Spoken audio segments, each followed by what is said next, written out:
மயிலாடுதுறை மாவட்டம் குத்தாலம் வட்டம் கந்தமங்கலம் கிராமத்தில் இயங்கி வரும் தமிழ்நாடு நுகர்பொருள் வாணிபக் கழகத்தின் நேரடி நெல் கொள்முதல் நிலையத்தில் நெல் ஈரப்பதம் குறித்து இந்திய தானிய சேமிப்பு மேலாண்மை மற்றும் ஆராய்ச்சி நிறுவனத்தின் துணை இயக்குனர் பி.கே. சிங் தலைமையிலான மத்திய குழுவினர் நேரில் பார்வையிட்டு ஆய்வு செய்து விவசாயிகளுடன் கலந்துரையாடி கோரிக்கைகளை கேட்டறிந்தனர்.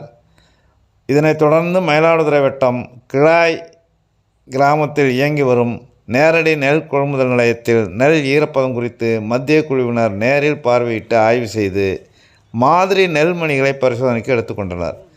பின்னர் சீர்காழி வட்டம் பழையபாளையம் கிராமத்தில் நேரடி நெல் கொள்முதல் நிலையத்தில் நெல் ஈரப்பதத்தை மத்திய குழுவினர் நேரில் பார்வையிட்டு ஆய்வு செய்து மாதிரி நெல்மணிகளை பரிசோதனைக்கு எடுத்துக்கொண்டனர்.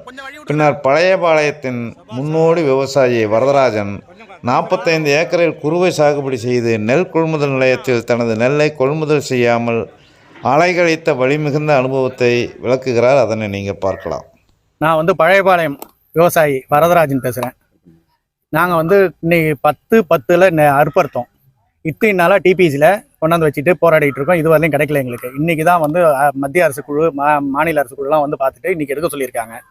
அதே போல் நாங்கள் 24 கேட்டிருக்கோம் ஈரப்பதம். அவங்க 17 சொல்லியிருக்காங்க, இது பண்ணியிருக்காங்க. நாங்கள் 24 வரலையும் கேட்டிருக்கோம். இதை அவங்க நாங்கள் பரிசீலனை பண்ணி கொடுக்குறோம் அப்படின்னு சொல்லிட்டு நெல் ஆய்வுக்கு எடுத்துகிட்டு போயிருக்காங்க.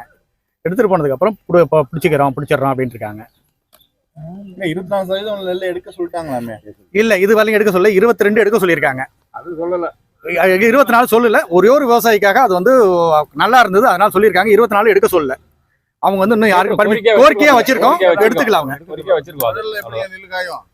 அவங்க 20 அலாட்மெண்ட் கிடையாதுன்ட்டாங்க. ஆனா 22 வரைக்கும் நாங்க கேட்டிருக்கோம் இப்போதைக்கு. ஒரு சில காரணங்களால காழ்ப்புணர்ச்சி காரணம் இங்க பயன்பாட்டினால இத்தனை நாள் காக்க வச்சு இன்னைக்கு தான் எடுக்கிறாங்க. கிட்டத்தட்ட 16 நாளா கிடக்குங்க. 10ஆம் தேதி அறுத்தது. 13ஆம் தேதி டிபிசி வந்துச்சு. எஸ்ஆர்எம் எடுக்க சொல்லிட்டாங்க, டிஎம் எடுக்க சொல்லிட்டாரு, பர்ச்சேஸ் ஆஃபீஸர் எடுக்க சொல்லிட்டாங்க. பர்ச்சேஸ் ஆஃபீஸர் தான் இதுக்கு காரணம். பர்ச்சேஸ் ஆஃபீஸர் தான் இதுக்கு முழு காரணம். அரங்கநாதங்கிறது இது எடுக்காம பண்ணிட்டாருங்க. அவர் பிரிஸ்டேஜ் பண்ணி பார்த்துட்டு இதை எடுக்காம விட்டாருங்க. அதே குன்னம் திறந்திருக்காங்க, கொண்டல் திறந்திருக்காங்க. இதுக்கு மூணுனதுக்கு அப்புறம் இது பண்ணிருக்காங்க. எங்க விவசாயத்தை 45 ஏக்கரையும் விஓ, ஆர்ஐ, ஆர்டிஓ இத்தனை பேரும் ஜாயிண்டா, ஜேடி, ஏடி இத்தனை பேரும் 5 பேரும் ஜாயிண்டா பார்த்துட்டு ஓபன் பண்ண சொன்னது. எவ்வளவு நெல் மூட்டை இது வரலையும் 400லேருந்து 500 மூட்டை கிடக்குங்க. இன்னும் ஒரு 10 ஏக்கர் அறுக்க வேண்டியது இருக்கு. அதுக்கு நாங்க சேர்த்து கேட்டிருக்கோம்.